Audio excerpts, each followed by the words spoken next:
I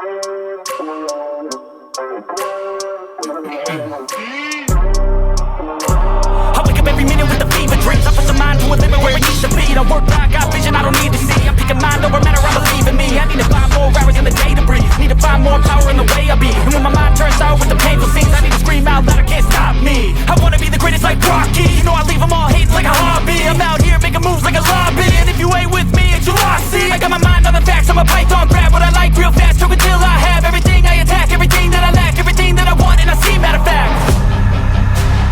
I'm my own worst enemy. Only if I let it be. I can control anything if I can just think carefully. I control my destiny. Deep up in my mind I manifest it. Every morning I wake up obsessed and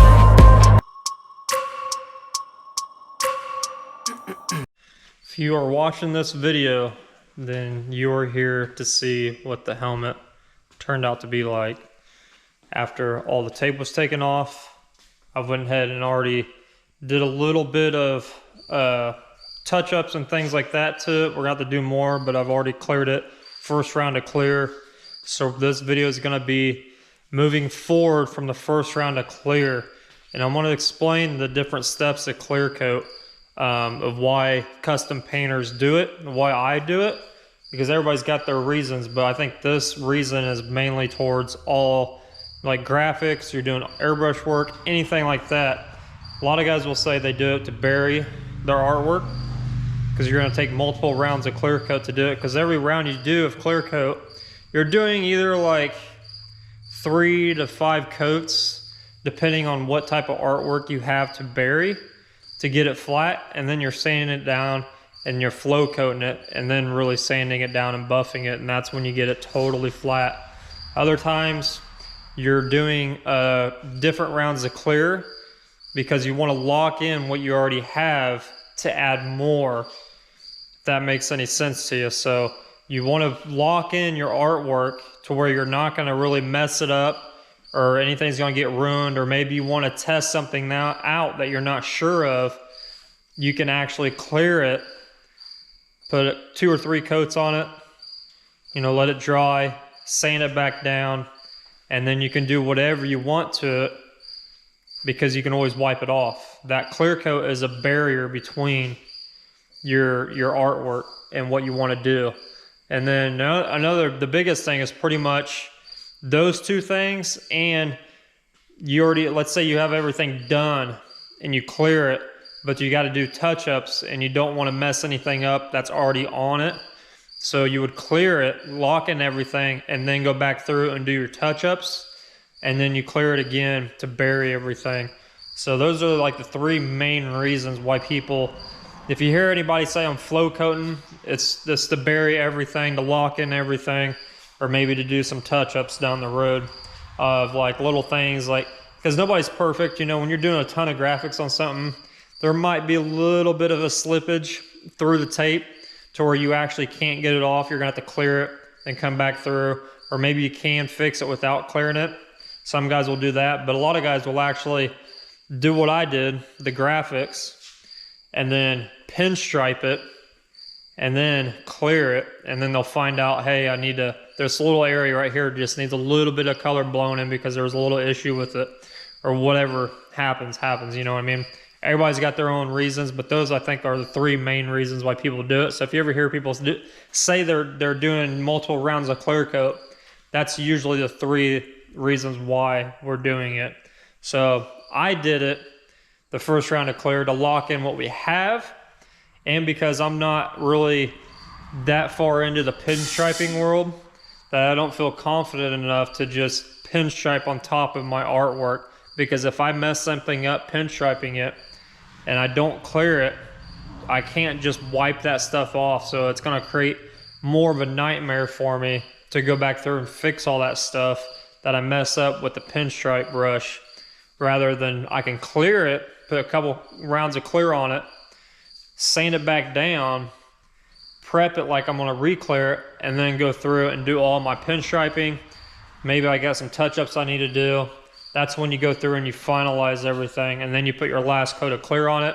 If you can bury your pinstripes, Sometimes I'll put like 2 or 3 coats on after I pinstripe it, block it down in the areas that need to be blocked down, and put 2 or 3 more coats of clear on it to really bury everything, because that's the key. Like I think that separates a lot of painters from each other. There's a lot of people that say they're painters or custom painters, but you can walk up to a car they did, and if they've got graphics or artwork on it, you can look down the side of it. Sometimes you don't even need to look down the side of it. You can actually see it head on, and it's got every little bit of line that they taped off. You could see the edge of it, or the artwork's not, it's kind of bubbled up where they put paint and, you know, things like that. So if you really want to impress people, you need to bury your stuff. When you look down the side of a vehicle, it needs to be nothing but flatness, so that clear builds up. So you're doing multiple sessions of clear coat, because you don't want to do more than, I would say no more than 5 coats of clear on a session, because every time you're doing it, you're just putting it on to take it off pretty much. So I think after 5 coats, it gets kind of, you know, it's kind of sketchy in my book. So I usually do 5. I've done 6 before, but I didn't really see a difference between 5 and 6 coats. So I usually say 5 coats is like the max. And you'll see these guys like doing low riders, and they're just hogging that stuff on. They're hogging it on.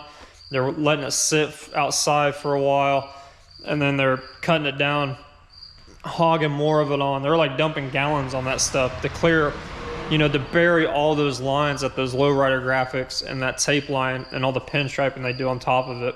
It's just what you have to do. So I think that's what separates a lot of people apart from each other, is burying your artwork and know how to do it, and know how to do it correctly without actually ruining what you already have down. So I'm going to show you guys the helmet. So this video is going to be from the clear coat, how to prep it, all that stuff, pinstriping. I'm going to show you guys a little bit of pinstriping, what we're going to do to this thing, and then right into like, if I find anything I need to touch up, we're going to do that too. Or if I want to add something, this is a good time to do it.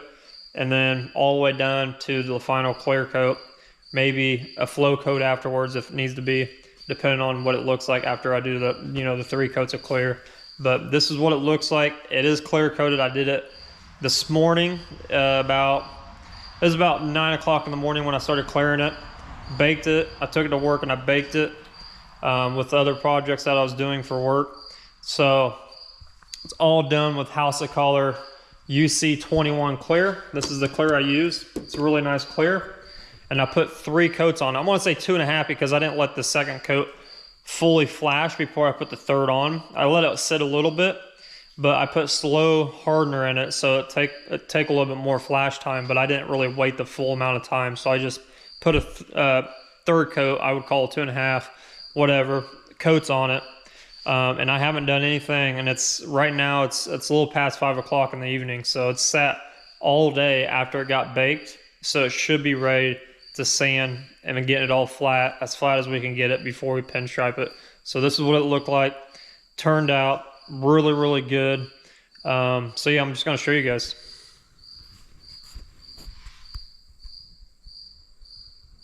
All those lines are super sharp, like just crisp. There are a couple blowouts, but all this is going to get pinstriped, like I said, so don't worry about like the little blowouts or anything like that. But this thing is just, it's killer.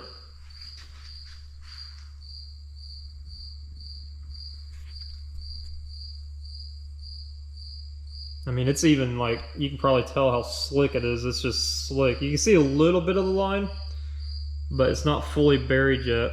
But once I start sanding this, it'll be completely buried.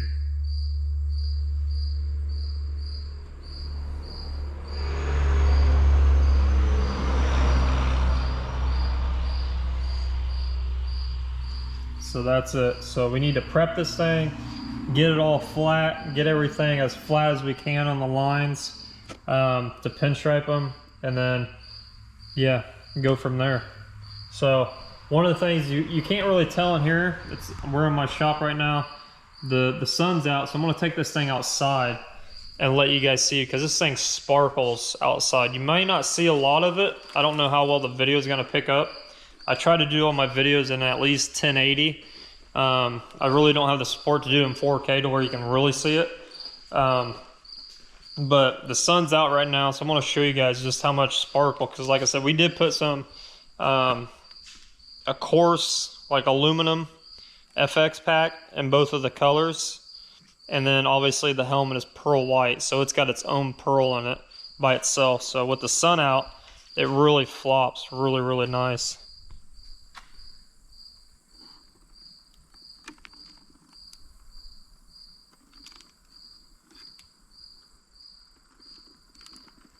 Really super happy with the way it came out.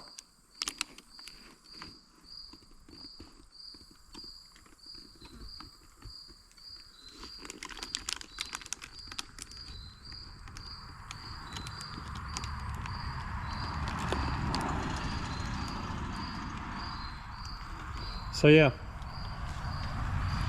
that's it outside in the sun. So I'm gonna get everything ready and we're gonna walk through what you're going to need to sand down your clear coat on something to get it flat, to be able to do those three things. Like I said, either you're doing touch-ups, you're doing a flow coat to bury something, or you're adding more to it and you just want to protect what's underneath of it before you do that. So I've got some stuff I need to grab real quick, and I'm going to put you guys on the tripod and we'll be right back. Alright, so we got everything we need. There's not really much that you need to do this. Very little, but I will explain to you what I'm going to do with each item I have. So first thing I have is a red Scotch-Brite. A lot of guys don't like using red. They will use like a gray, which is a lighter Scotch-Brite pad. Me, I'm used to using red on everything, so it doesn't really bother me. So you just got to be really careful, because on some of these edges, like some of these sharp lines in here, you can burn through your clear coat pretty quickly depending on how many coats of clear you put on there and how smooth it is. So just be careful if you're using this and you never have used it before, because it does cut extra quick. And then you're going to need, I've got a couple pieces. I've got like a used piece of 800 and a brand new piece of 800. You can use 600. Not a big deal. 600 is probably the lowest I'll go with this. So first thing, and then you'll need a block. I got a block to be able to block the lines down, so it's just a little block here. I'll use it with the sandpaper. And that's pretty much it, the only things you need to do this. So the first thing I'll do is I'll use a Scotch-Brite pad, and I'll scuff the entire surface with it. Every little thing. I do this because the Scotch-Brite can get into the little cracks and crevices a lot better than a sandpaper can. So always use the Scotch-Brite first. So I'll do that fully, go back through, and I'll use a sandpaper to kind of smooth everything out and block all the lines down. That way I don't have to worry about, when I get to this stage, I don't have to worry about if I missed an area or anything like that, because I'm going to do that with this. You just want to make sure you get in to all your little areas. You pretty much want to do is knock down your shine. So once you get everything knocked down with your shine, when I say shine, it means that when you sand something, it takes the shine away from the clear coat. So you want to knock down that shine that has that in that clear coat. If I said that, I think I said that different. I don't know, or not as good as I could say it. Let's put it that way. Just want to make sure you knock down that shine from that clear coat.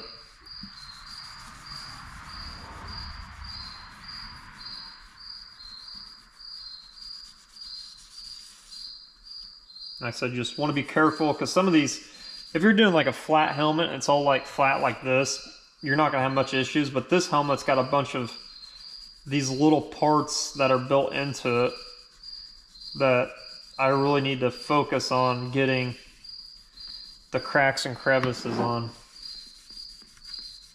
because I don't want to have to go back through it.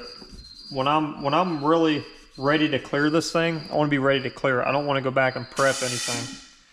So I'm always constantly moving forward, not backwards.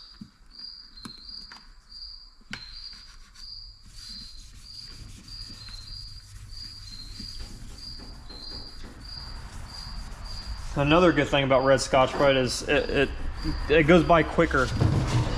Oh, panel fell down. So with it going by quicker, it just makes it a lot easier, I think.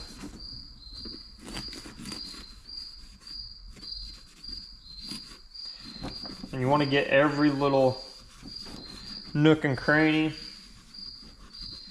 because you're going to be putting more clear coat on this, so you want to make sure it sticks.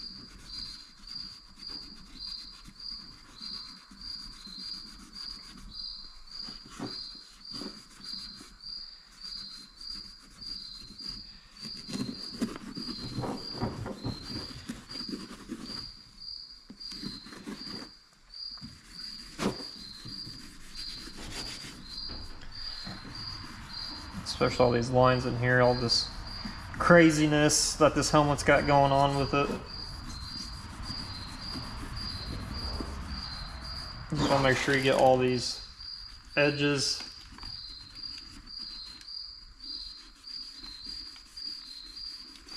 So when you knock that shine down, you know you did a good job because it has actually got a mechanical scratch in it.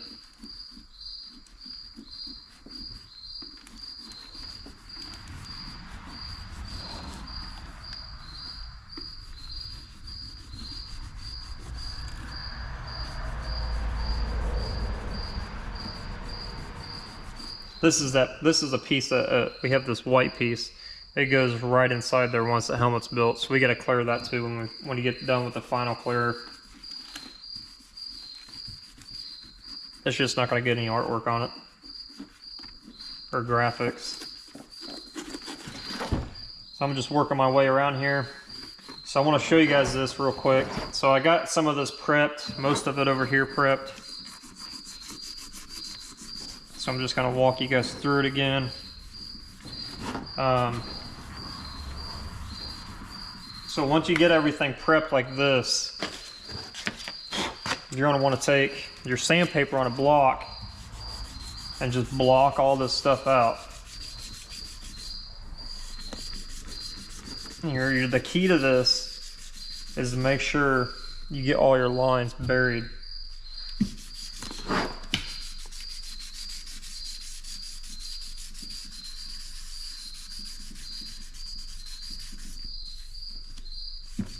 And I did take, before I cleared this, I took a razor blade and I just drug it along the sides and it cut off any extra paint that was on there. So that helps a lot too.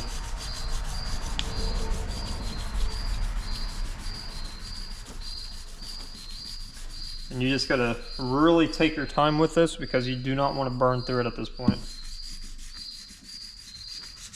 So just take your time. Now I know I'm going to be re-clearing this, so I don't have to get it perfect because everything's getting pinstriped. But we do want that pinstripe to lay flat. So that's pretty much buried right there, guys. So that's what you want to do. So I'm going to go ahead and do the rest of this helmet. We'll come back when it's prepped. So everything's been prepped, sanded with 800. And I just want to preface that when you are prepping this thing and sanding it, even though you hit it with Scotch-Brite and you want to get in all these little crevices and everything, to make sure when you do 800 or 600 or whatever grit you have to final sand it and knock everything down, just go through and just trying to get all your edges and everything with that sandpaper too. It doesn't hurt to be extra thorough. That way you know when you go to put clear on this thing or more paint, it's going to stick no matter what. So got everything blocked down. I actually glass cleaned it. I clean everything with spray away, if you guys don't know that already. Just like a pre-cleaner, and then I'll wax and grease it before I clear it. So this is what it should look like, all knocked down. It's flat, that's all it is. Flat and clean. And what I'll do before I start doing what I'm going to do, I'll wax and grease it too before that. But I just want to show you guys what it looks like when you have everything knocked down flat. I'm gonna say this stuff is, a lot of areas are completely flat, and then there's some areas that have just a tiny little hump on it on the line part. So we're gonna be pinstriping everything. So you just want to get it down to as far as you can without burning through. If you can get it down totally flat, do it, because your pinstripe will lay down flatter. And if you have a line that's kind of rough, when you pinstripe it, that line, what's going to happen is when you put that pinstripe paint on there, it's going to dry. And what happens when it dries is it shrinks down and it gets thinner. So that line might pop through that, and you might see that line ghosted through your pinstripe. So that's just a little tip to make sure you get everything as flat as you can when you are going to be hand pinstriping stuff. So I went through, cleaned it already, and I went through and kind of looked at it to see if there's any mistakes that are going to be seen after it gets built. Obviously, like something like this, you're not going to see it because that earpiece sits flush. So I'm not going to worry about that orange overspray. But I didn't really see anything that was too crazy. Like that piece right there, it's going to get covered because there's the lip that goes around this goes over that edge just a little bit. So not too worried about that either. There's just really nothing that I need to worry about with this. So I'm not too worried about going through and touching anything up unless I see something down the road when I'm done and I'm getting ready to clear it. There's really nothing crazy sticking out to me just yet. So we're going to move in straight to pinstriping. I'm going to show you guys a little bit of it. I'm not really that much into it as far as doing it full time, but I have done it enough times where I can do something like this and pull it off. So these two lines that has the splatter effect inside of them, it's going to be like a green color. It's just a regular green. There's nothing really special about it, but it's what the customer wanted. And these two particular stripes right here, they're not going to be just a clean pinstripe. It's going to be more of a sideward slash.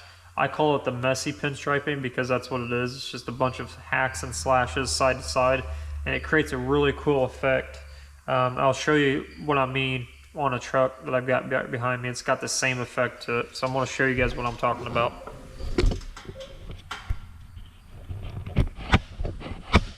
So this green right here is what I'm talking about. It's got kind of like a, I call it messy pinstriping, but it's just going back and forth. You know, you pretty much pinstripe it and then you go back and forth and you create these like slashes that are like inconsistent everywhere, and it has a really cool effect. So that's what we're going to be doing inside of these two graphics, or on the outside pinstripe it. So it's going to be really cool. And then the yellow ones, he didn't really have a color picked out. He kind of left it up to me.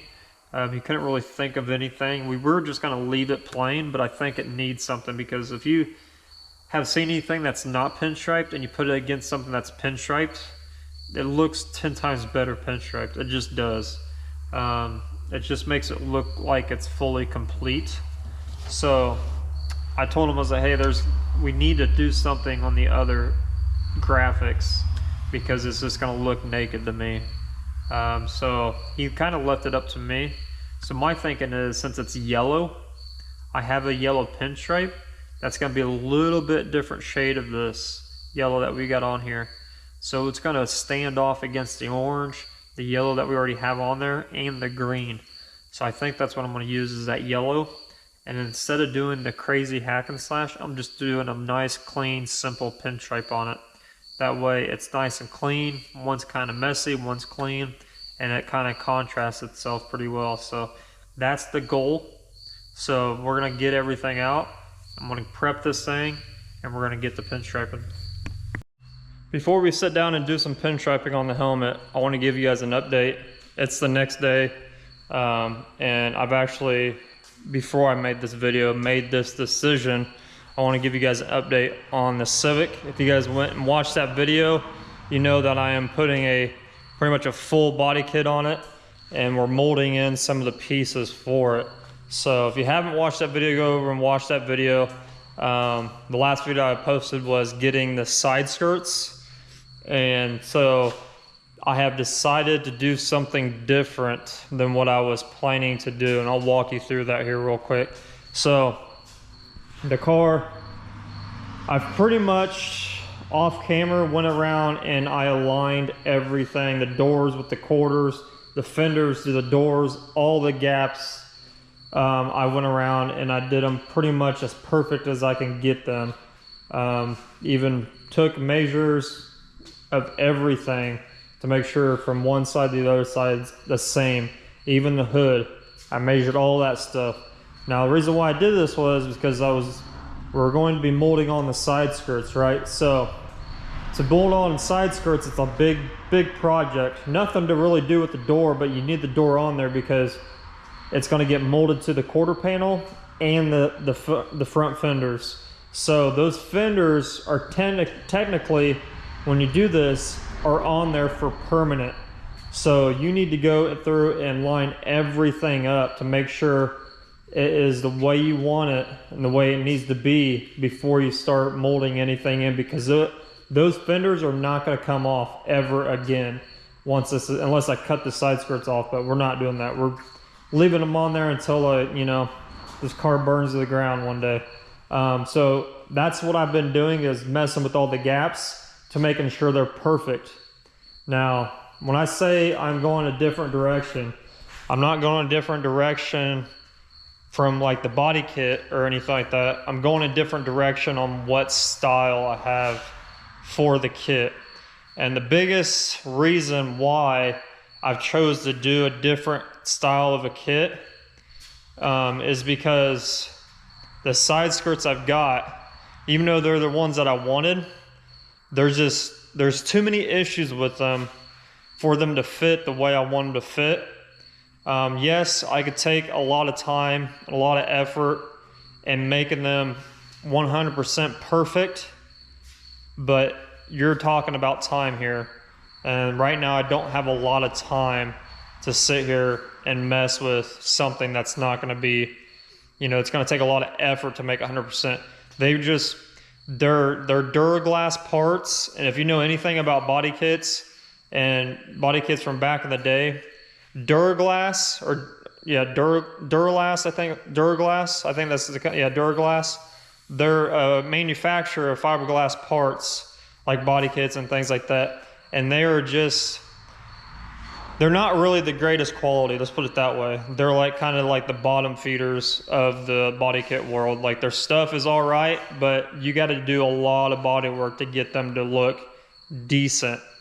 And fiberglass by itself is hard to get to look good because it's so wavy, and you pretty much have to fully redo every single fiberglass part you get because they're just not perfect. They're not straight. They're just, put in molds and, fiberglassed out. And yeah, it's a lot of times they're just a mess. And Duraglasses, they're like the bottom guys. Their quality's not really that great. It's not bad for what you pay. They're a little bit cheaper. Like, I got the side skirts for like $160 plus shipping, and shipping was like $20. So for $220, roughly around there plus tax, I got sides which are really cheap. So if you're looking to not spend that much money, you can go that route, but just expect them not to fit. It's not something you can just bolt on and go. There's going to be a lot of work to be, put on the car, make look good. So I've just made the decision to where I'm just going to probably try to sell these to somebody that might want them for what I paid for them. And the outside of them is not bad. Like, this one has got some issues inside of here. Like, this is not really even compared to the other side. And the inside here, where this is actually bulged in right here, it hits the car, and it's not supposed to. It's supposed to actually ride up against that body line on the car, and it really doesn't. So when you put them on the car, they're actually a little bit crooked, and it just drove me nuts. And then the worst part of it is inside of here. This is so bad, and this is so bad up here. It's going up at like a ramp. It's going up instead of straight across, and it's all warped. But the outside of them is not too bad. Like they're wavy. I'm not gonna say they're not wavy, but that's something I can work with because you're gonna have to body work and fiberglass them anyways. When you're molding them onto the car, you're gonna have to redo a lot of that stuff anyways. But with them being as crooked as they are, you would definitely see it once I start, you know, driving it and going down the road, and people look at it, they're gonna be like, it's crooked. So I've just made the decision to kind of eat my 220 bucks on that and order a full entire kit. So I've got a new bumper coming, some side skirts, and a rear bumper. And I was told today that they emailed me, the company I ordered them from, they emailed me saying the rear bumper I ordered is not in stock. So what that means is I can either wait. They're saying about an ETA of 8 to 12 weeks, so 2 to 3 months for them to make that bumper, or I can choose 3 other bumpers they have in stock, and I'm not really a big fan of any of them. I'd rather have the one I want. So right now I'm going back and forth whether they're gonna ship me the front bumper and the side skirts that I already have now, or if I gotta wait for the rest of the stuff when the rear bumper is done. So that's the dilemma I'm in right now, but it's gonna completely change up the whole car from what I was gonna do. It was cheaper for me to just order an entire kit rather than just buying side skirts and a rear bumper. I got a front bumper pretty much for nothing almost. For like 200 bucks, I got a front bumper. So, and it's all different pieces. Like I pieced it together. It's not one solid kit. It's not like a Buddy Club full kit. It's multiple different companies, styles that I picked and chose and purchased. So it's not like one entire full kit. It's 3 different kits that I'm using, and we're gonna make it one. I still haven't decided if I'm gonna use the front bumper that I bought because I got it for so cheap, or I'm gonna use this one. I really love this bumper, so I'm not really sure. And it's been on the car, so I know it fits. The gaps aren't the best, but I can make it work. It's not that bad either, but like I said, I can make it work. So I'm not really worried about either doing this bumper or the next bumper. This bumper is not fiberglass, it's actually polyurethane, so it's rubbery, so it's a little bit better in that aspect. Everything I've got coming is actually fiberglass. So that's gonna be pretty much, we're either gonna wait 8 to 12 weeks to get everything, or they're gonna ship me the bumper and side skirts, and we can start doing the side skirts already. That way, when the bumper is done, we might have the rest of the car done, and then we just gotta fit and work on the rear bumper when it gets here. So that's a little bit of an update. There's more things I need to do to the car, but right now it's just pretty much waiting. That's why I haven't made another video about it, because it's just, I just chose not to put myself through that. And you know, there's some things you just got to pick and choose your battles. Even though I really wanted those side skirts, because those side skirts are a Buddy Club side skirt, and the Buddy Club kit is just, it's probably one of the better kits that looks really good on these cars, and you just don't see them anymore. So yeah, it's a bummer, but the ones I do have coming, they're just as good. They're a really good brand, and it's all from VIS. If you know anything about VIS, I was told that VIS actually owns Wings West as well. And Wings West, their body kits are like top notch as far as fitment and quality. Obviously there's gonna be needed a little bit of work here and there. It's fiberglass, right? So they're not gonna be perfect, but like the fitment on them and their quality of them is a lot better than a lot of like the Duraglass stuff is just the bottom of the bottom barrel on parts. I'm sure there's probably a cheaper company out there, but VIS and Wings West are like some of the better. They do a lot of carbon fiber stuff, and their stuff is actually really good. Like this hood that's on it is actually a VIS hood. So I know their stuff is gonna fit a lot better than what I already have.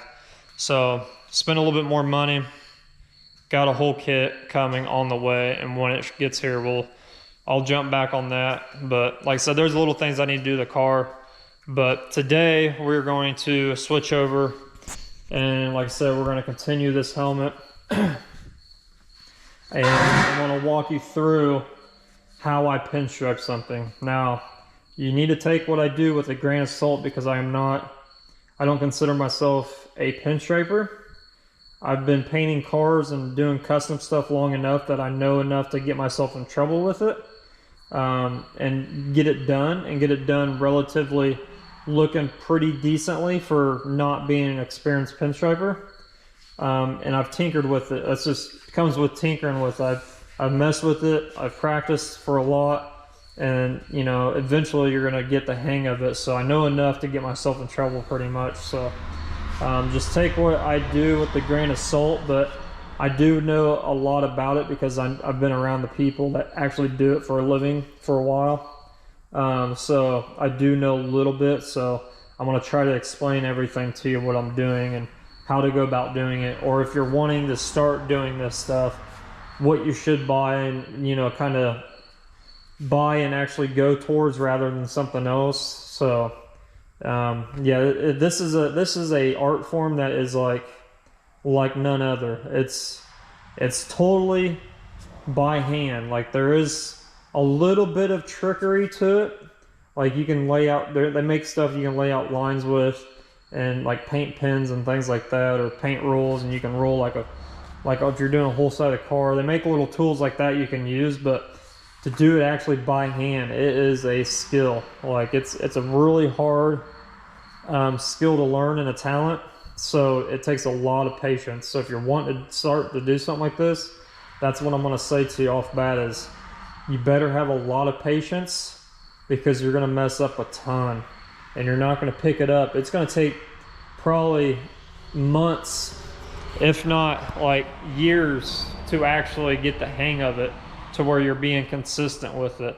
And when I do something, I tell the customer, hey, like, I'm not a professional at it. I can do a decent job, but don't expect it to be like some of these other guys that are doing this stuff. That's just how I kind of sell it, because I want to keep doing it, but I don't want to get people's hopes up, but I also don't want it to look like trash. So I do take my time with it, and I've been getting better every time I do it. So it's just practice. Practice pretty much makes perfect, even though nothing's perfect.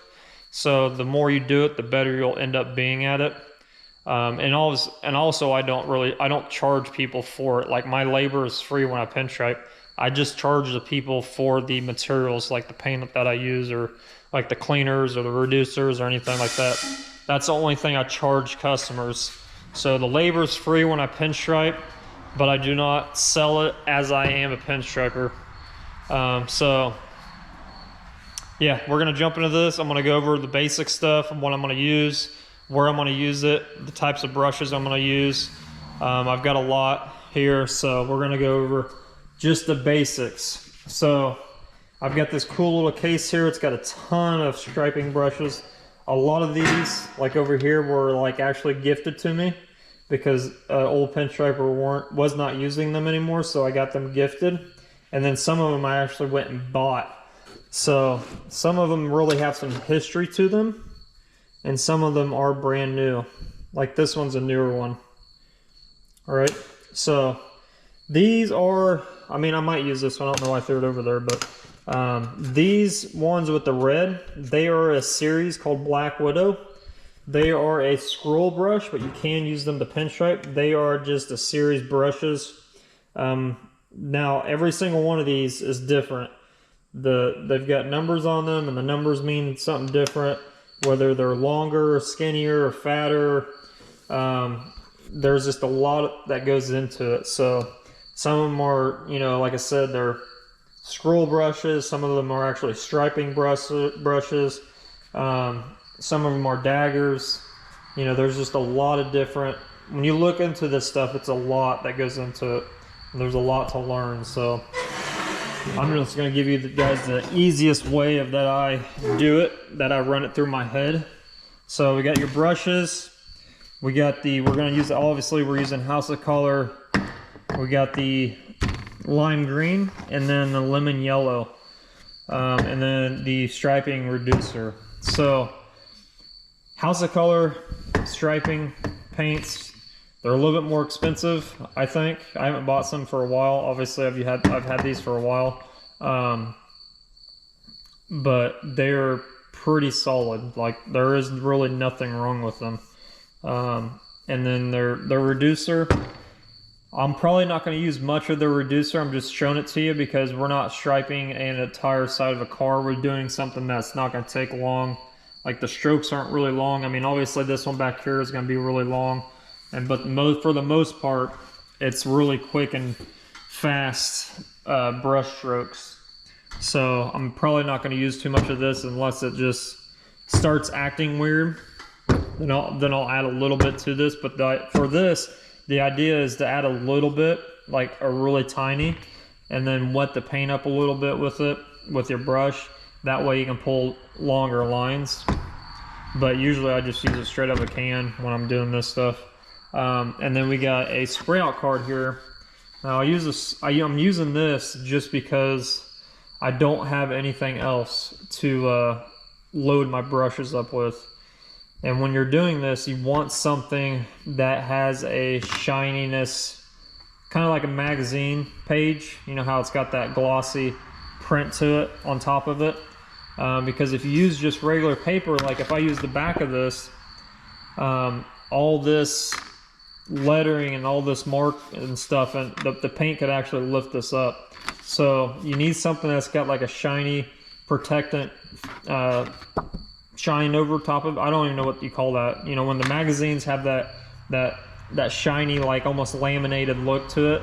I honestly don't know the professional term for it, but that's what you want. So this spray out card's got a little bit of that already on top of it, so it's gonna load up the brushes just fine. Because you don't want the paint to soak into, like if you're using a piece of paper or something, it's gonna soak into that paper and it's gonna get messy, and it's not gonna hold the paint. So you need something to hold the paint. So anything like an old magazine, if you have an old magazine, rip a page out of it, or if you got an old magazine like a whole book and you start using the front cover and go through the pages, and you can keep it, and that way you can actually mark your you know, how far you've came out of that one book with all the practicing you've done with it. So you want that to load your brushes up, and then you're gonna need some brush oil. So this, pretty much after you're done and you clean your brushes out with a reducer or brush cleaner or whatever you use to clean your brushes out with, you want to oil up your brushes before you stick them back in here. And it's really important because you need to take care of the hair on these brushes. So that is how you do that. I usually just dip it in there, and then I run my fingers through it a little bit to get them nice and shiny, because that is going to protect all your brush hair with the oil. And that's what that's for, is protect your brushes, because these are not, some of these are really expensive. Like this kit that I bought, I believe for 5 brushes, it was like, I can't remember honestly, I think it's like a little over $100. So it's like $20 or $20 some a brush. So it can get kind of expensive. So like in this box right here, I might have $200 or $300 with the brushes. So yeah, so those are pretty much just the basics that I'm gonna be using. So I need to pop open this case because I need to show you that pinstripe paint is not just like regular paint. I don't know the specifics behind how they make this stuff, but it is not the same. Can you reduce it and spray it? You sure can, but it's a thicker paint, and I'm sure they put something special in it. So I'm gonna get this open. It's gonna take both my hands. So I'm gonna put you guys on the tripod, and then we're gonna get to brushing. All right, so first things first, I got the can open. So you can see how thick it is. It's pretty thick, so before you start doing anything with this, you need to shake it up really good, stir it up really nice, because it can separate after a while. So when you go to pinstripe, you don't just pick your brush up and dip it in the paint and load it up. Because what I just mentioned was that we put oil on these, so we need to clean the oil off before we do anything with the paint. So I've got a cup here, and I'm just going to use my medium reducer that I use to reduce paint down. And I'm doing this in a cup, that way I can use this again. So I'm wasting the reducer cleaning stuff, but I'm gonna use what's in here again when I'm done with this brush. So the brush that I'm gonna use, it's a Black Widow, but it's a 00, WWW0. So it's a MAC. It's been a while since I used this one, but it'll work just fine. So now that we got our brush cleaned, I'm gonna set this over there. And put this stuff back. Now, you wanna make yourself as comfortable as you possibly can when you're doing this. Like when I first start doing this, it takes me a while to get used to. So I've kind of got like the jitters, if you want to call it that. So it takes a while for me to actually hone in what I'm doing. So the first thing you need to do is get relaxed, get your whatever you're working on, make sure it's at an angle that you can work on it, and you're relaxed and your hands relaxed, because this is going to be really, really slow. It's nothing that's going to happen fast. So you just need to be really, really slow with it. So get some paint. I've already shook my paint up and everything like that. So now we're just gonna load the brush up. And the one thing with pinstripe paint is every single color is a little bit different. Just because you have the same brand of pinstripe paint, it does not mean that all the colors are going to stripe the same. What I mean by that is they all pull differently, they all have different pigments in them, they cover differently, so you got to keep that in mind. That's like one of the things I really had to learn is, like, when I have silver that I've done stuff with, and when I go grab silver, it's not as thick as like this yellow that I'm using. So I really got to be careful with how much reducer, if I got to reduce it, how much reducer to put in it. Same thing with this paint right here. You got to be really careful with what I'm going to do, because the paint and the brush will tell you everything.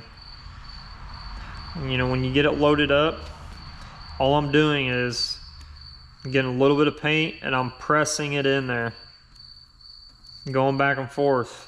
Not pressing too hard, but I am pressing it all the way to the brim. Because the idea of what I've seen and what I've heard other pinstripers talk about is when you're using this brush, like the science to it, is like you're loading the brush all the way up because you're only going to use so much of the front of the brush. So when you're starting to go, that paint kind of gravitates toward the end of the brush as you're using it. And that's why you can really pull some long lines if you load your brush up right and you reduce your, if you're going to reduce your paint right.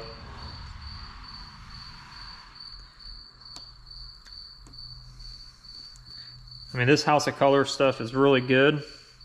There are some colors that do dry really quick too. So like I said, I'll add a little bit of reducer to kind of help me out.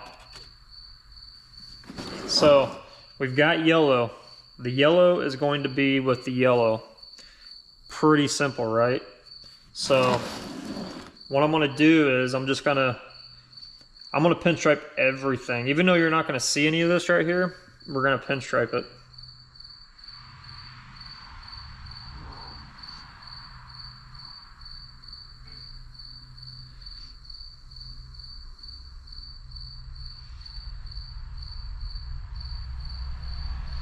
We're just gonna, that tape job on that right there is not good, so we're just gonna do this with it. The pinstripe is going to be the stripe. Like I said, you're not gonna see any of that, so I'm not really worried about it. And I usually, since I'm not a professional at this, or I don't claim to be, I usually will start somewhere like this, for instance. Like, you're not going to see that, so it kind of helps me understand what this color is going to do when I'm using it. So that little bit of practice right there just shows me what's going to happen when I stripe this. Now, one thing I hate is curves. I'm not really good at doing curves yet because you got to rotate the brush and lift up at the same time. And for some reason, my brain just can't do all that at once. So, yeah, it's one of those things your brain's really got to learn. So I'm gonna have to add a little bit of reducer to this. I can already tell.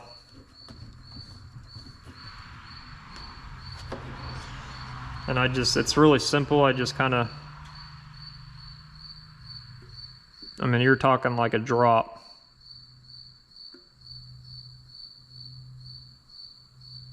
Oh, that is definitely more than a drop. So when that happens, we're just gonna kind of let it fly off the card. And we're just gonna use a little bit of it. And that's all that's gonna do is keep this paint groovy while we're brushing, while we're pulling a line. And if if you do this for a living, like, comment below like what your pointers or tips, because I'm always learning new things just by talking to people. And you can also help everybody else out if you're interested in doing this stuff, because it is a trick.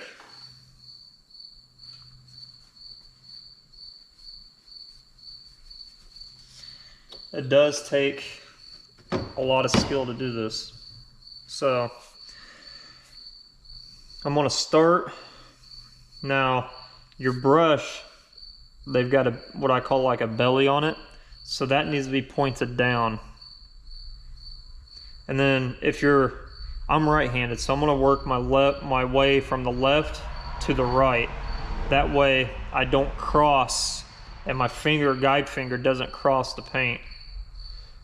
So don't laugh at me if I don't do right or do well on this little right here.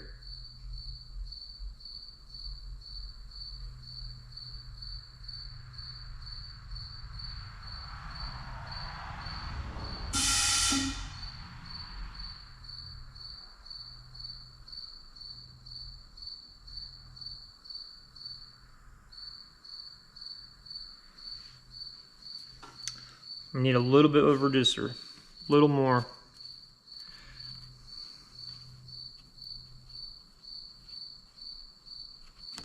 It's not really pulling, it's just kind of gliding.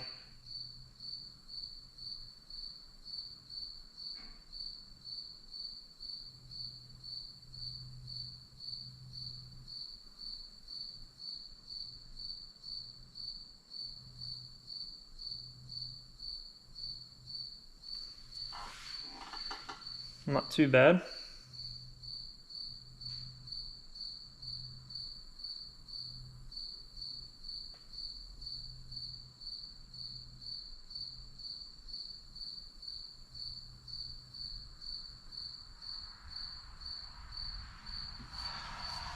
So the one thing that I like really doing, I'm going to show you guys this stripe right here I just did. So the one thing I really like doing is what we call line weights. So I really like in my when I go like if it's like a straight, kind of a straight line, I like to do them like a little fatter, and then when it starts to curve, go into the curve, I like to make them skinnier. It just gives it that different look. And I just like it better. So again, you need to find that belly of that.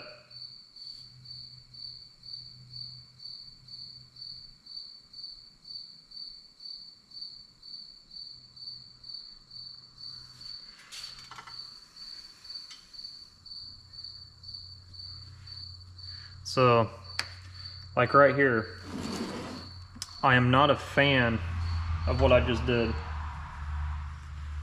And the reason why I'm not a fan of it is because this is supposed to curve and I made a straight line. So how I'm gonna get that off is a little bit of reducer. So I put a little bit of reducer on a rag and boom, it's off.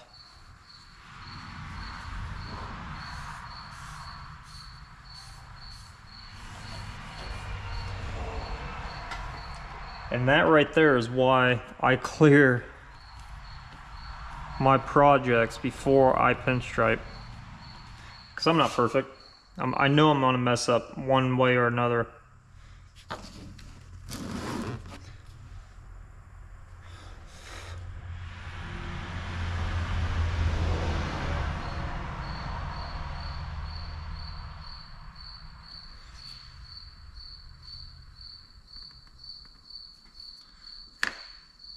Now I could leave that because we're going to be pinstriping the orange too, but I don't want to leave it. So, and I didn't really explain why we're doing the yellow instead of the green first. Anything like as far as graphics goes, anything that is in the forefront, like the closest to you, you want to do last. Because you want to do everything in the background and work your way forward. That way you're layering, because these graphics are over top of that graphic. So when I pinstripe this pinstripe needs to be over top of that pinstripe. That makes sense, right? So you need to work from your background to your foreground. So you're working backwards. So you need to kind of think about that when you're doing this. So that's how you want to kind of go about doing your striping.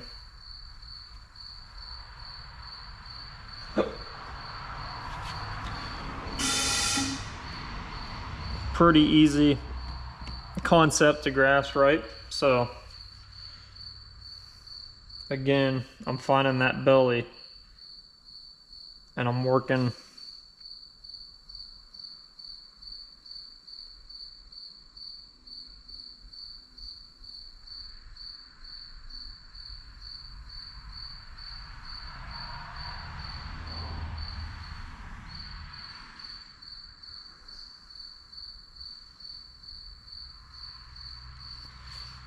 that line just a little bit.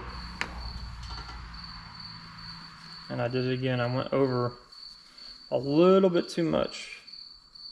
And they make tools for this too. You see me wiping these off, it's because I crossed over onto the orange with that end of that pinstripe brush. And they make like they look like fingernail pushers. I don't even know what, the tentacle pushers or whatever you call those, to push back your skin from your fingernail.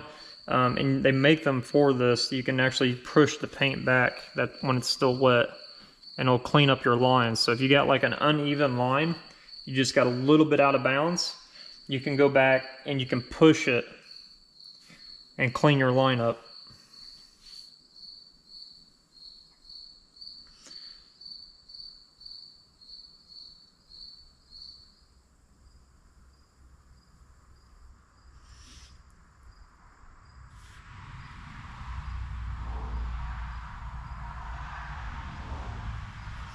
Boom. I like that. Just a little bit, and I did the same thing. It went from a fat line, and it came down when it starts to curve. It's a skinny line, and it's probably hard to tell. You might be able to see the shimmer from the paint being wet, but that is what I call, you know, a lot of us, that's what it's called, line weights. You know, to make different line weight, it just gives it that extra stylized look to it. Now this one's gonna have to be an extra long pull, so I want to grab more paint.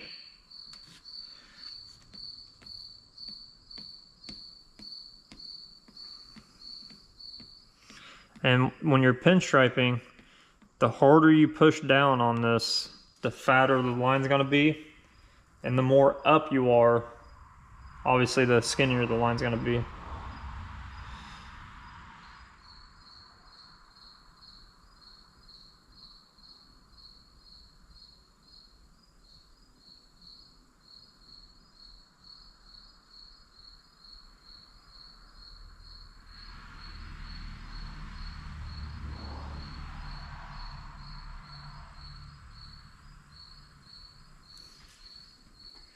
perfect.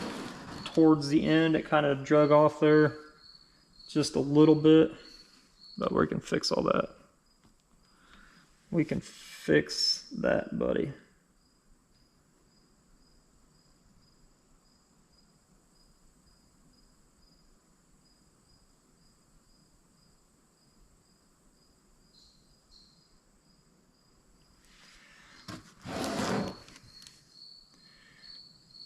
So again, it's a fat line up front. And just even this out a little bit more. Just even it out, but you get the fatter line up front and it fades back to a skinnier line.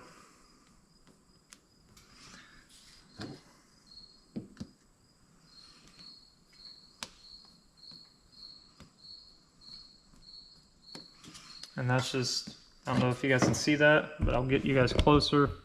We just did this line right here.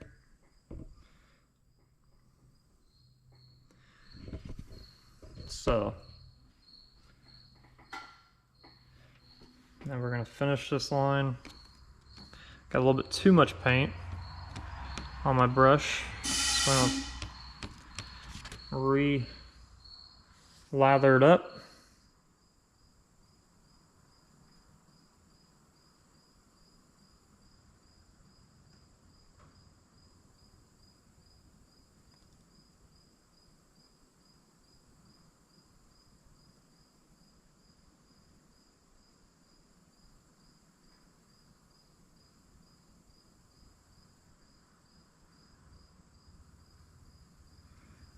Boom.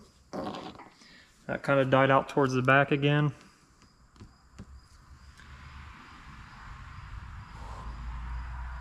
So we're gonna do this.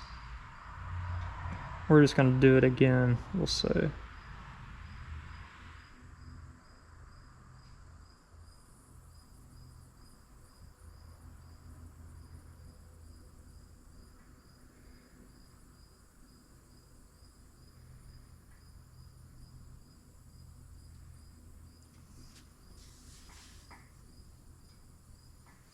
Nice and clean. I like that. Again, it's fatter up front, and it kind of goes back to a skinnier line. And all I'm doing is it's the pressure of the brush. That's the only difference.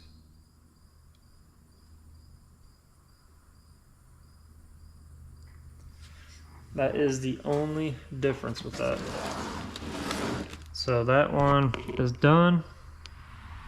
It's really hard to tell.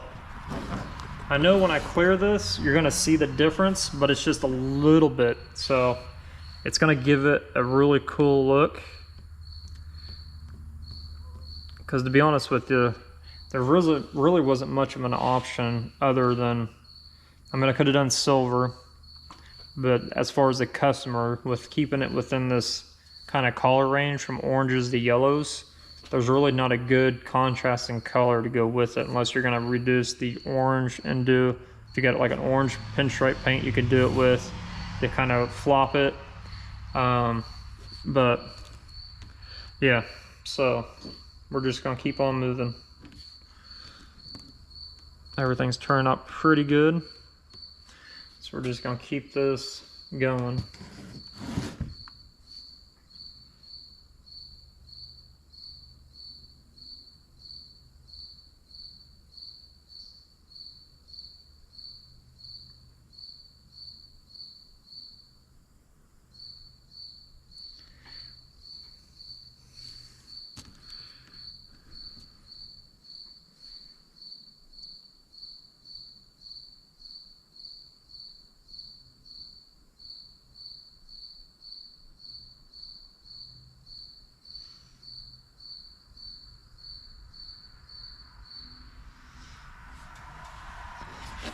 Boom. Perfect. Almost perfect. I wouldn't say perfect. But yeah, that's pretty much it, guys. So I'm going to continue on to doing all these other the yellows. I'm going to flip it over. I'm going to do the tops of the yellows on this side, then we'll work our way down. So we got all these down here to go. Got the front to do. I'll do the front real quick, and then the backs. But pinstripe paint, it doesn't take super long to dry. It's pretty warm out today, so it's not going to take very long, but it does take longer than normal to dry. So it's not like you can go and just touch it right now. You need to give it at least like 15 minutes to dry. So I'll be constantly moving around this helmet to get it done. That way I don't accidentally touch anything. So I'll move to the front here, get the front done, work my way back. And yeah, I'll just, I'll pick you guys back up when we're closer to being done. Pinstriping is now pretty much complete. I'm gonna go over everything and do one last check before I fully clear the helmet.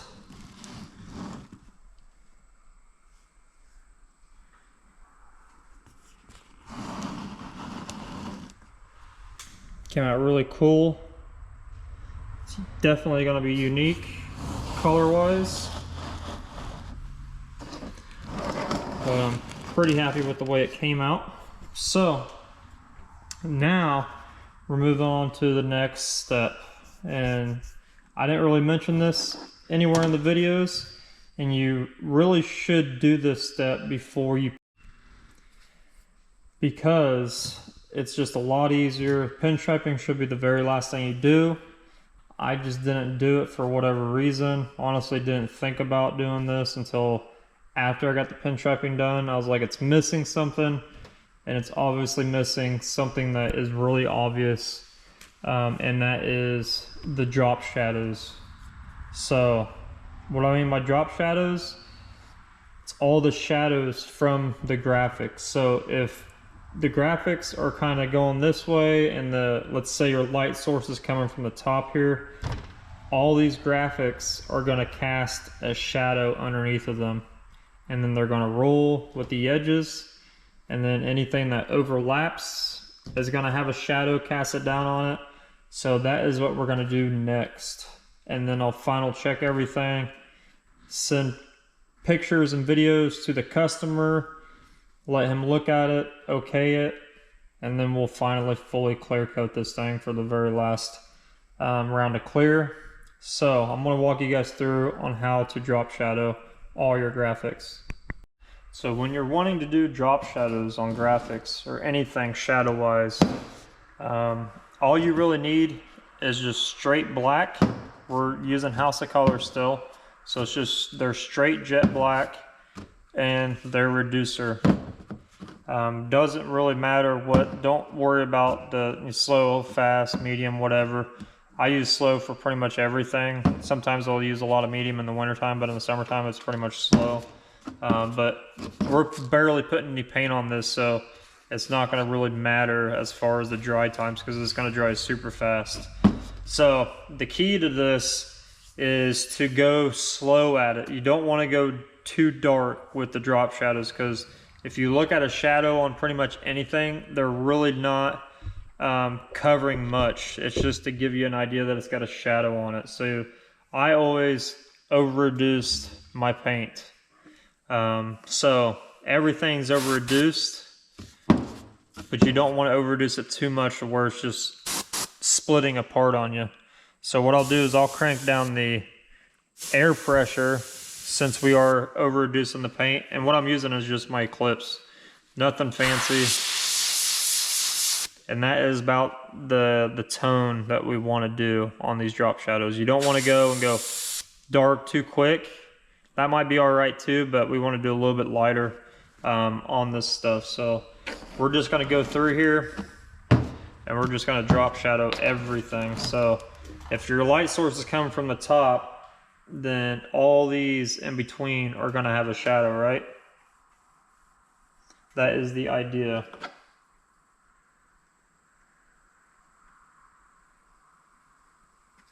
Found something on the helmet that I need to get off.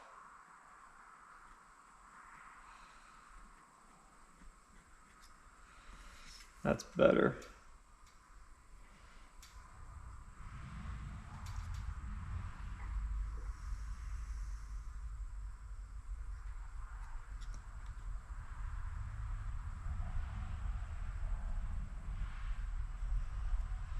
So when you're doing drop shadows, I mean, I would recommend taping off, since we're pretty much towards the end here, we don't want to redo anything.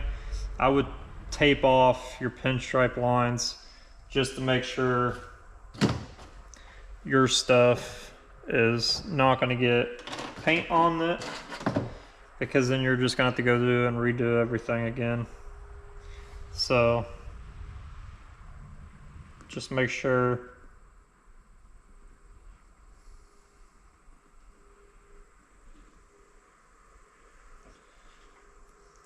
everything's got a tape line on it. I'm not going to do it. I'm just showing you guys. Just tape against that pinstripe. I got pretty decent control, so I'm comfortable with just going in there and going at it. So always test it.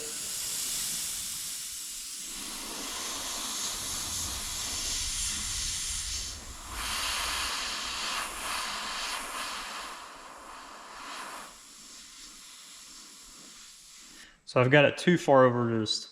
So good thing we tested that, because it's just wanting to split everywhere. So what I'll do is I'll add a little bit of black into it. When it does that, you either got way too much air pressure according to what your your paint's reduced to, or you just reduced it way too much, so all that reducer's just getting blown everywhere. Mine's probably a mixture of both.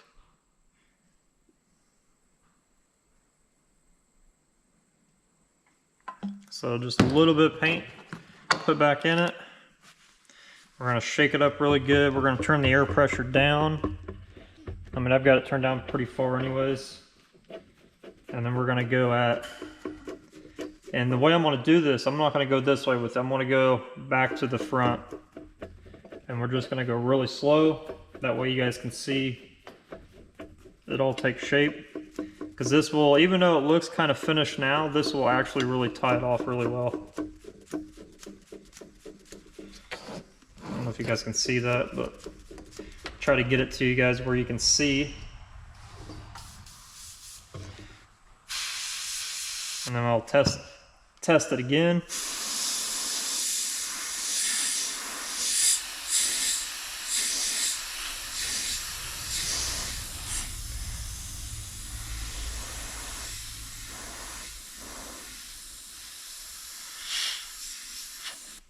It's a little too dark for me. So I'm gonna really put some more reducer in it. And this is what you just gotta do sometimes. You just gotta go, until you find you're happy with what you're spraying.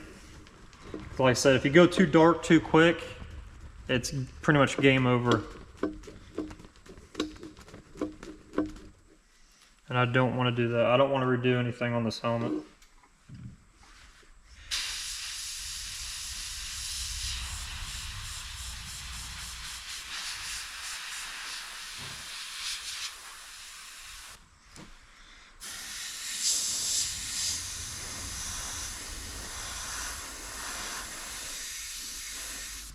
It's pretty close. We're going to turn it down just a little bit.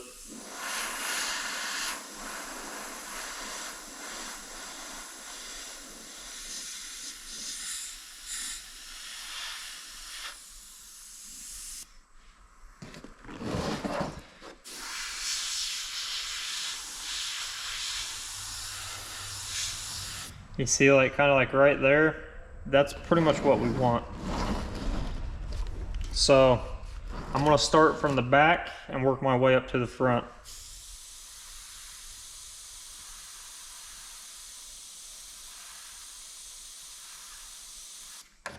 I'm going to show you guys. Just from that right there, look how much of a difference that makes.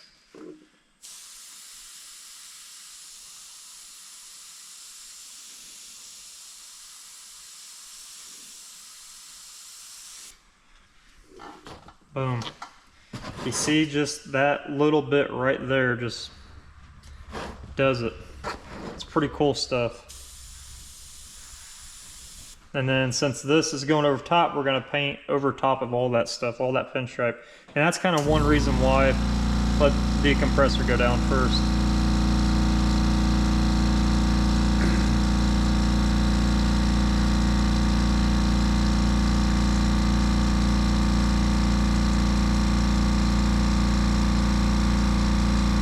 Any day now.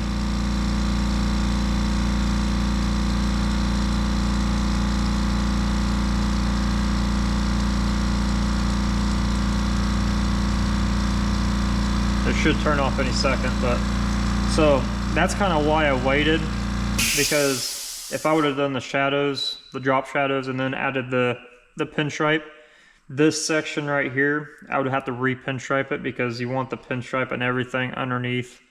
I wouldn't have to re-pinstripe it, I would have to redo the shadow, and that just kind of knocks it makes the shadow uneven. So in some spots you gotta kind of be like, well, do I need to add the pinstripe first, or do I need to do the drop shadow first? And this is just one of those areas.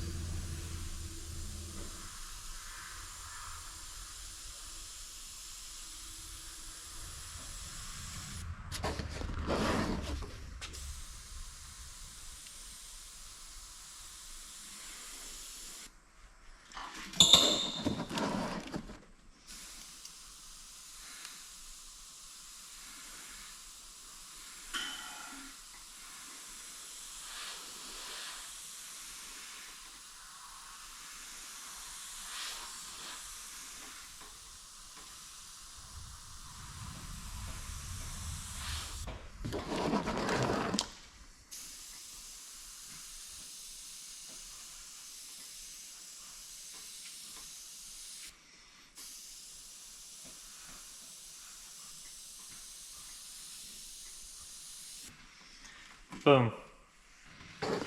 Just that much does quite a bit, right?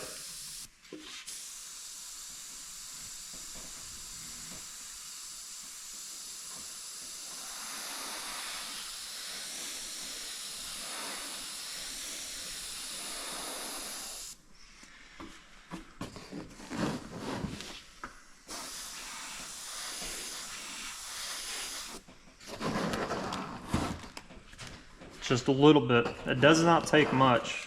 I mean, it's very little that you need to do. I want to prop the helmet up. Do these spots at the bottom now.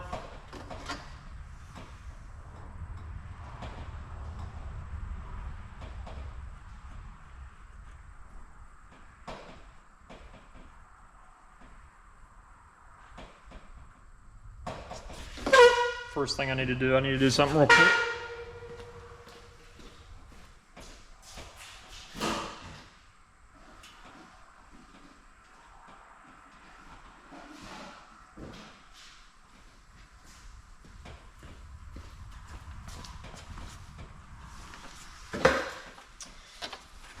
I've got a spot on this I need to fix.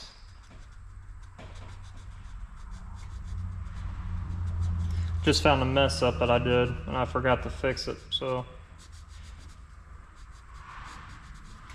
And that's another good thing about having clear on it, is I can go through and pretty much fix anything I need to, and I'm just sanding it off is all I'm doing. All it was like a pinstripe smudge from when I pinstriped it. That's all that was. So I'm going to continue on. On rolled surfaces, it's pretty much just going to roll back into itself, because this is pretty much straight up and down. So if the sun's coming this way, it's just going to roll very slightly back into itself.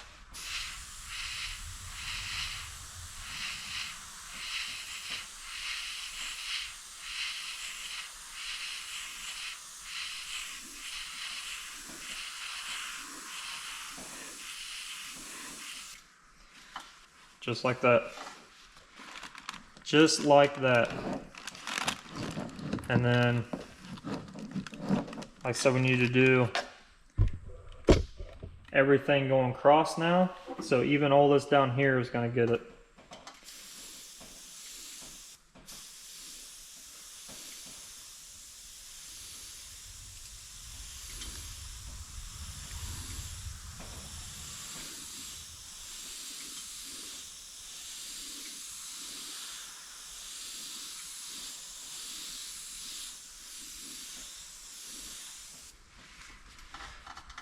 And I'm doing this one pretty soft.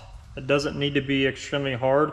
These have a little bit more of have definitely more of a curve than this does right here, so these are going to be a little bit harder. And it's the same thing down here.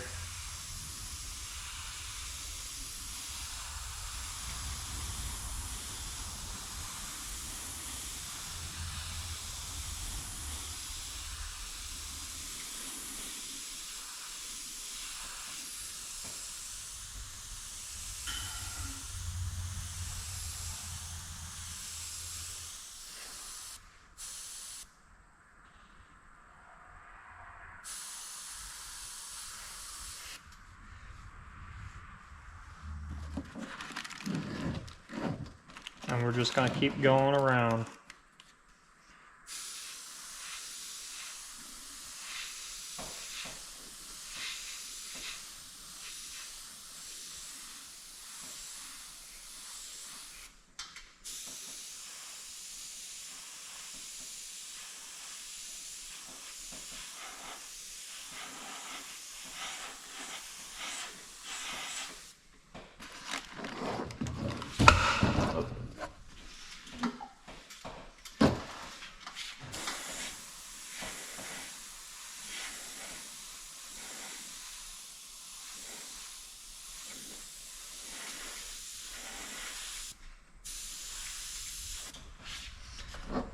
Got that done.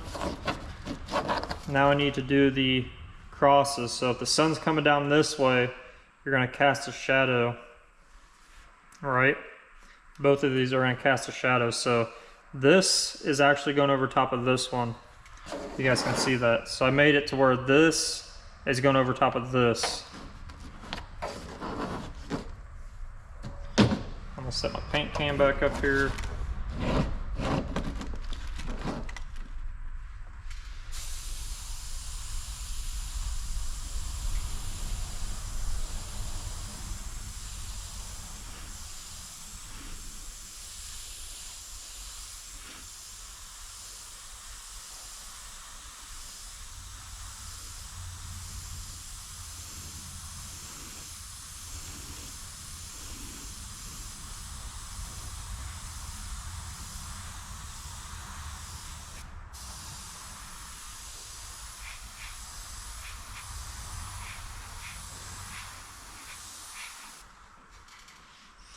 And then it's the same as this side. You're just doing it opposites, if that makes sense. Still the same idea. The sun is coming this way, so everything that rolls is gonna get a drop shadow.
I need to make this one a little bit darker to match the other one.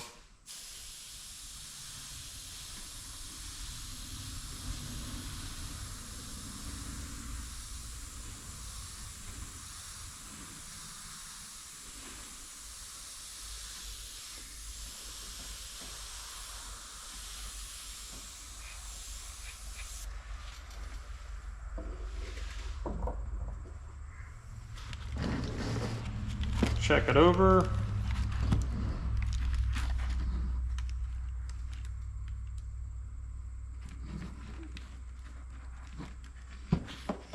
I think I probably need to make this a little bit darker. I'm trying to mimic both sides. That's one thing you really want to pay attention to, is how the other side looks compared to this side.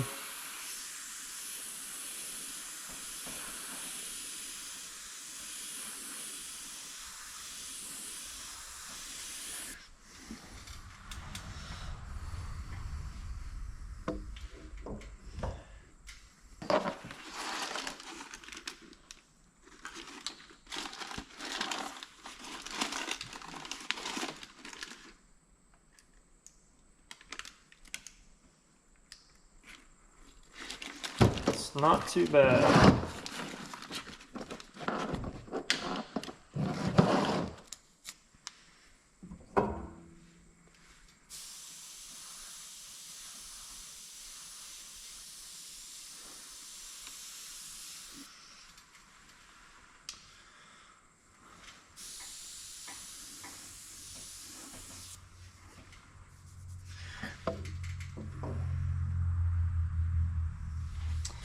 So I like that. I'm gonna show you guys what it looks like. I'm gonna get you off the tripod, get you a closer look.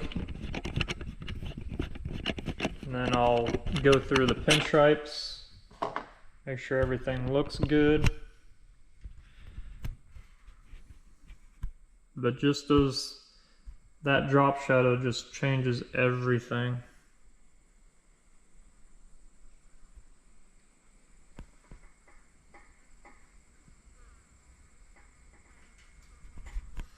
It pretty much makes it stand off. The back looks really cool.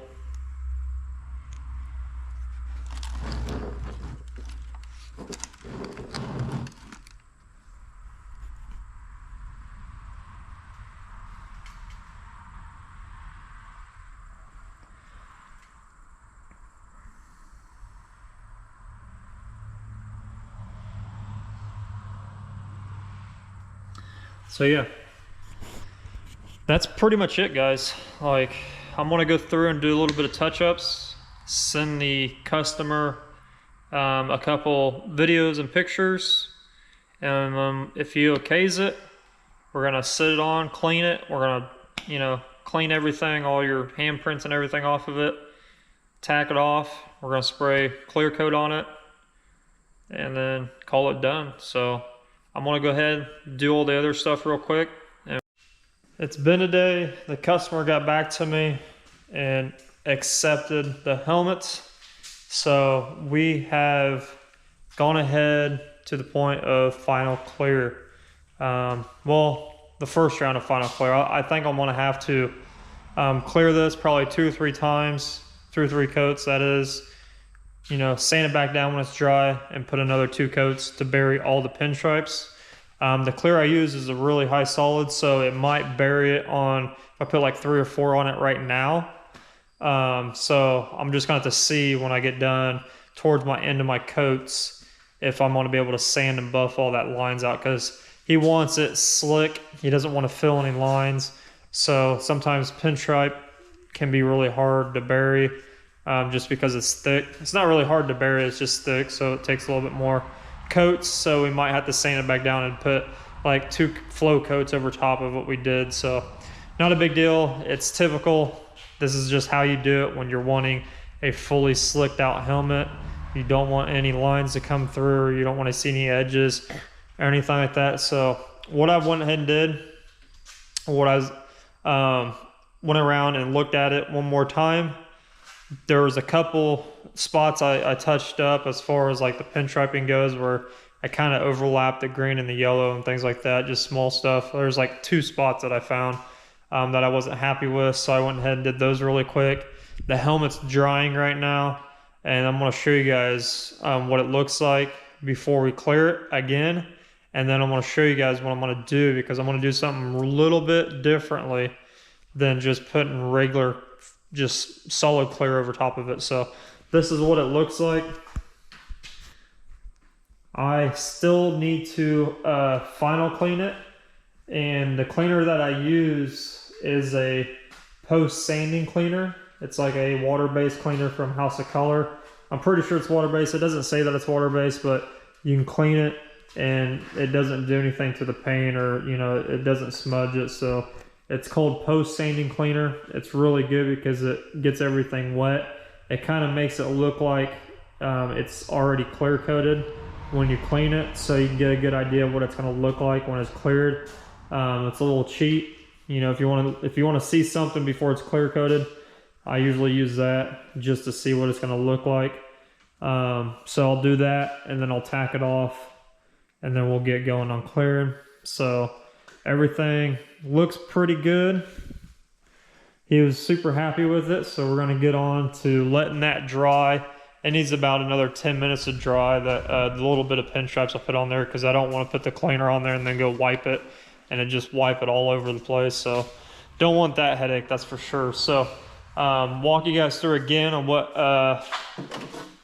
clear I use. So this is the clear coat that I use. It's a Cosmin acrylic urethane UC21, and it's a 2-to-1 system. I usually use slow reducer. Wintertime, I'll bump it up to medium if I'm doing like a job like this, or fast, depending on how fast I want to use. I want something to dry. I do have some what they call rocket clear. I could honestly do this with, but I don't want to really. It's not as thick. That's a little bit thinner than this. It works really good.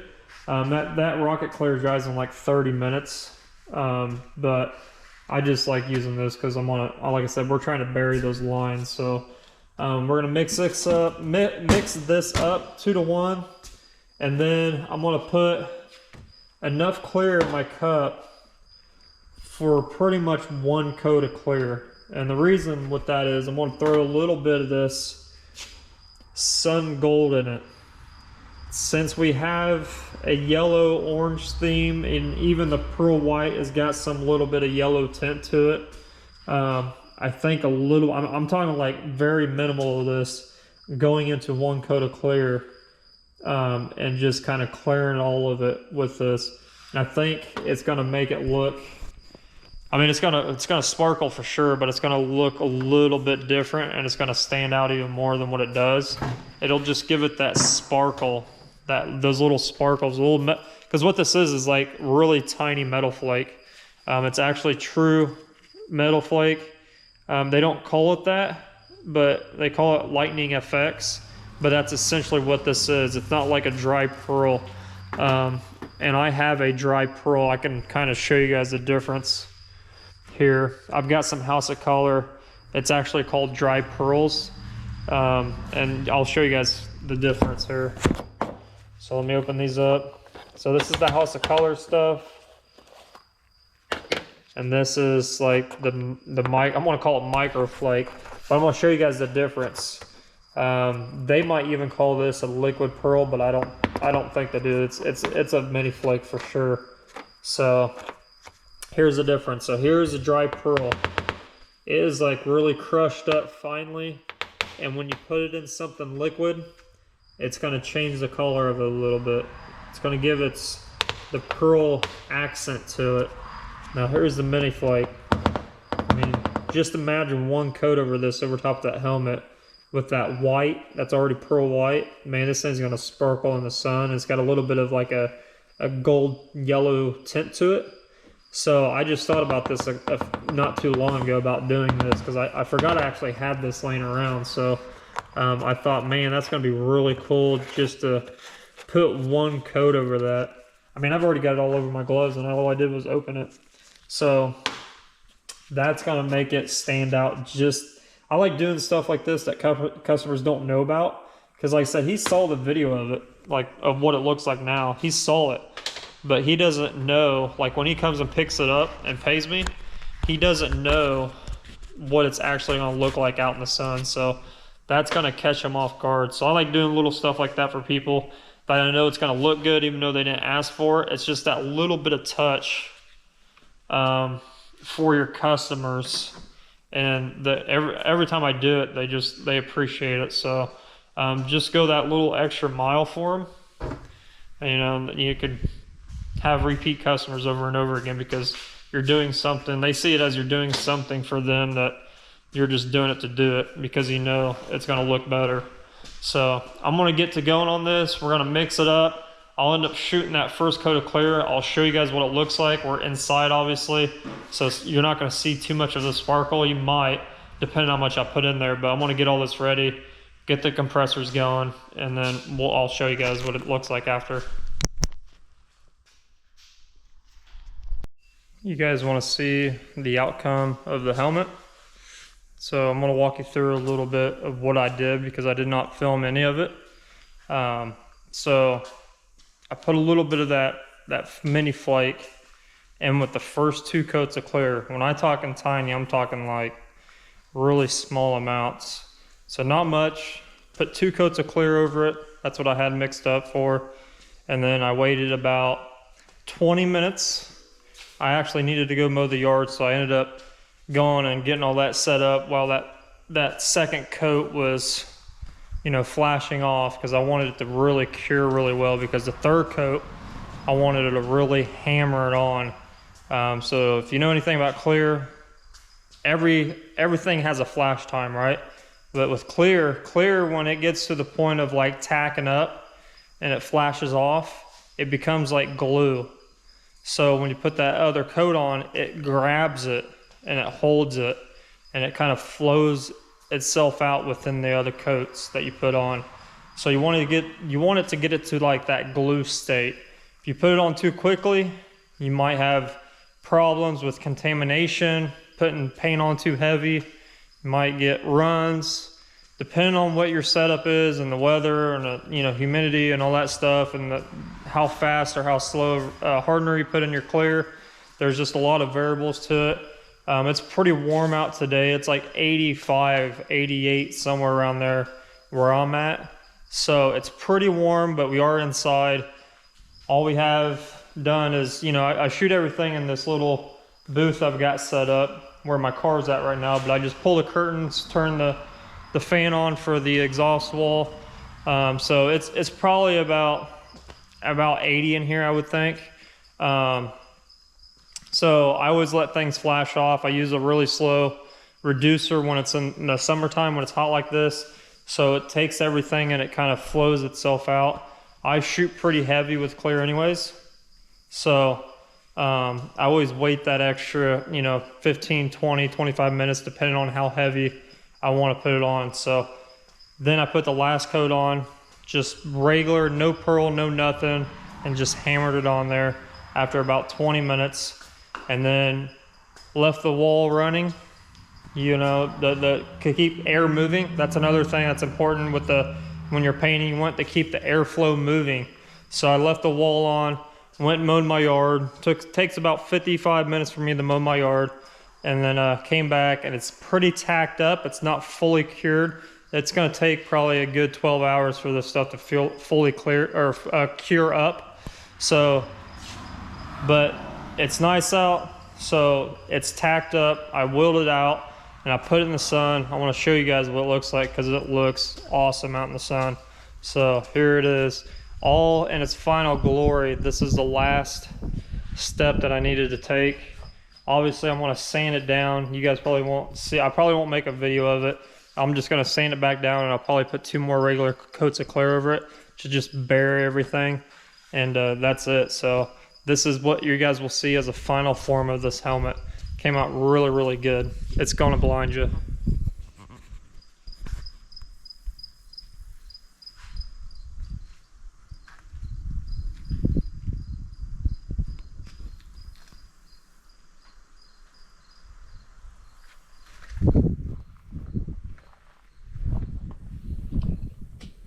don't know if you can see all that pearl that's originally in the pearl, but all the extra little sparkle I put in there. It didn't take much, just a little bit.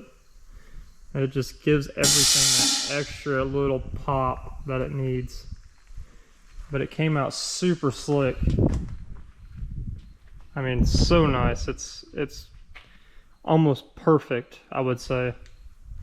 No runs. Doesn't look like we got any runs, so we're good there. But it's just super slick. It's kind of dark over here with the sun, the shadow of the sun. Super nice though, but it's still, like I said, it's tacking up. Like it's not dry enough to do anything with. So we're gonna let it bake here in the sun. Let it do its thing that it needs to do. And this is just a little piece that goes on the front of the helmet. So yeah, that's it. I mean, pretty simple design.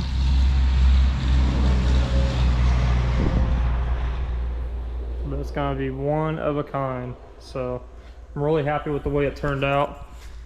So that's pretty much it, guys. And I just want to, I want to tell you guys this. You don't need anything fancy. You want to have a controlled environment the best as you can. I'm out in the country. I just have this curtain set up that I made myself, and then the 10-foot exhaust wall.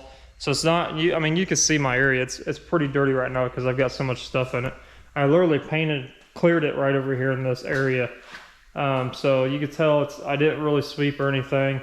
And then the helmet, that's pretty much exactly what it looks like after the last coat, after it flowed out. There's really no dirt, and I think I found one dirt nib in the whole thing. So I get really clean paint jobs out of this area.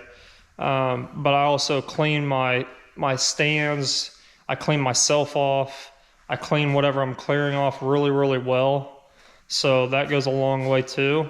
And I also upgraded my there's a bunch of flies today.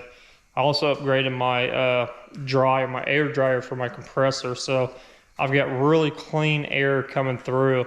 So there's no contamination, no nothing like that. So I'm really happy with this setup. You don't need anything really, really expensive. Obviously I did spend some money. I mean, I probably have, with the curtains and the dryer and the lights and everything, I probably got about $7 to $8 grand and everything. So it is a lot of money, but you don't need a expensive paint booth or anything like that.